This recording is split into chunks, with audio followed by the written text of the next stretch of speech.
Warna news Marathi, त्यास विश्वासार्ह बातमीचा।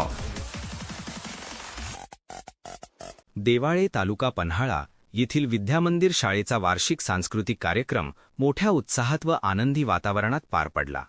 चिमुकल्या विद्यार्थ्यांच्या मनमोहक सादरीकरणांनी पालकांसह उपस्थितांची मने जिंकली। या कार्यक्रमाच्या अध्यक्षस्थानी माननीय सरपंच VL थोरात होते, तर प्रमुख पाहुणे म्हणून उपसरपंच युवराज चव्हाण उपस्थित होते। कार्यक्रमाच्या प्रारंभी मुख्याध्यापिका सौ दुर्गे मॅडम यांनी मान्यवर, ग्रामस्थ व पालकांचे मनपूर्वक स्वागत केले। कार्यक्रमाच्या शेवटी श्री संजय कांबळे सर यांनी आभार प्रदर्शन करून सर्वांचे ऋण व्यक्त केले। या सांस्कृतिक सोहळ्यास शाळा व्यवस्थापन समितीचे सदस्य, देवाळे गावातील ग्रामस्थ, पालक व विविध मान्यवर मोठ्या संख्येने उपस्थित होते।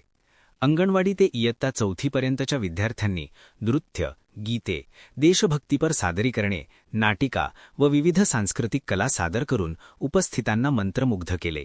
विद्यार्थ्यांचा आत्मविश्वास, रंगीबेरंगी पोशाख व प्रभावी सादरीकरणामुळे संपूर्ण परिसर उत्साहमय झाला। कार्यक्रमासाठी आकर्षक स्टेज उभारणे, सुंदर सजावट व नियोजनबद्ध आसन व्यवस्था करण्यात आली होती। उत्कृष्ट ध्वनी व प्रकाश व्यवस्थेची जबाबदारी अंकुश जाधव यांनी यशस्वीपणे सांभाळली, त्यामुळे प्रत्येक सादरीकरण अधिक प्रभावी ठरले। या कार्यक्रमासाठी माणिक पाटील, संदीप पाटील, वैभव गराडे, संग्राम गायकवाड व ग्रामपंचायत सदस्या शीतल पाटील यांनी विशेष सहकार्य केले। कार्यक्रमाचे सूत्रसंचालन नीलम लोहार यांनी अतिशय ओघावत्या व नेटक्या शब्दात केले।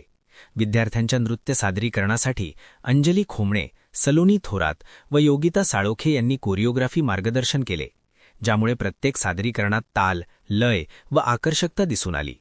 एकूणच हा सांस्कृतिक कार्यक्रम गावासाठी अभिमानास्पद ठरला असून विद्यार्थ्यांसाठी प्रेरणादायी ठरला। शिक्षणासोबत संस्कार व सांस्कृतिक जाणीव जोपासण्याचा हा सुंदर उपक्रम सर्वांनी कौतुकास्पद मानला। वारणा न्यूजसाठी देवाळेहून Prabhakar Patil. Subscribe now and press the bell icon. Never miss an update.